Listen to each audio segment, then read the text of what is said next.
Welcome to this video presentation here at Wimbledon Carriage Company, and here we have the BMW X5 30D on a 20 plate, as you can see. I'm going to start off firstly by showing you around the outside of the car, and then we'll hop in and run through some of the controls on the inside of it from there.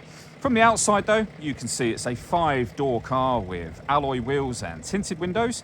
We're going to start off inside the boot area of the vehicle first of all.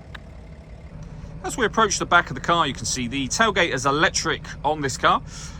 We've also got reversing sensors, which you can see just there. And the tailgate opens in two sections. So we actually have this section which can open up, and of course the top section, which you've already seen, to reveal a massive amount of boot space, which you can increase by folding down any or all of the 3 rear seats. Okay, so we're just going to work our way back around to the front of the car. And then, as I mentioned, we'll hop in and run through some controls on the inside of it from there. Now that we've done a full circle though, the first thing you'll notice is the alloy wheels are all in pristine condition the whole way around the car, as is the bodywork as well. Just briefly before we climb in, I think it's well worth seeing the interior from this exterior point of view. There's plenty to run through on the dashboard, so let's hop in and we'll do that now. Okay, now that we're inside the car, we're going to start with the dials. Over on the far left-hand side, first of all, the fuel gauge, then the speedometer, rev counter, and the coolant temperature gauge.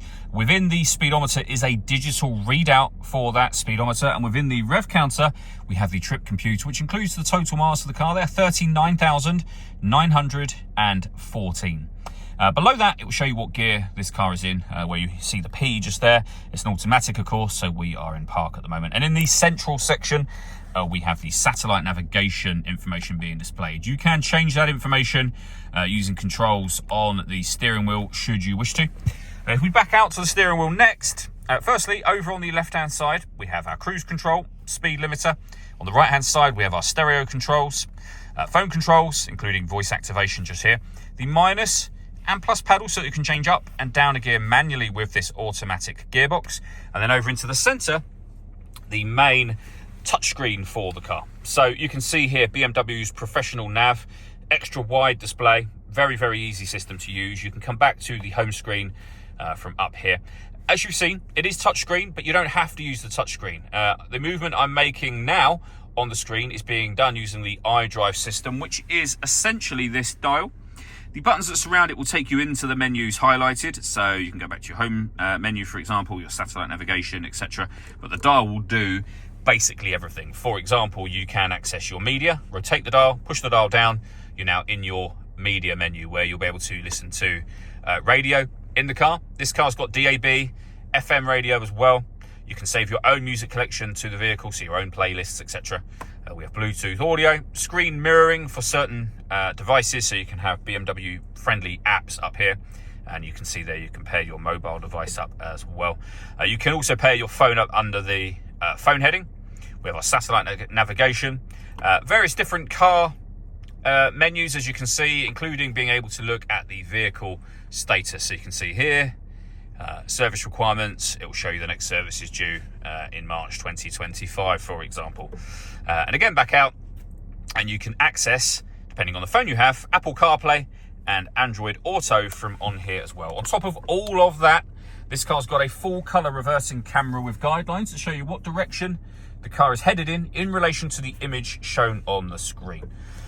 Below that, we have our dual zone climate control. So this car has got the ability to control the passenger temperature, driver temperature, driver fan speed, passenger fan speed, and you can change the direction of the air for passenger and driver as well. Air conditioning is on at the moment, as you can see.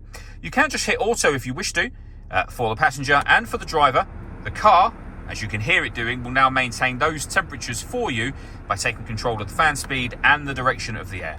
You press auto again, you go back to whatever setting you had that on previously. We have a heated driver's seat with 3 different heat settings, and the same over there for the passenger side as well. Below that section, the main volume for the stereo, and a few physical buttons for radio presets or skipping tracks as well. We have storage just here, 2 cup holders, USB input, and a 12-volt charging socket as well. You can close this whole section over should you wish to. We have the gear lever for the fully automatic gearbox. We can turn off the stop and start. This car is designed to cut out when it's stationary in traffic to save you fuel. You can turn that system off. You can turn your traction control off, from here. Stop and start from here. Parking sensors on and off from there. And then this button starts and stops the engine. You just need to make sure the key is in the vehicle with you. And then, okay, press that button to stop the car. Press the same button to start it. You can change the driving setup of the car to any of these clearly labelled buttons just here. We have our electronic handbrake, downhill brake control, and you can adjust the ride height of the suspension from here as well.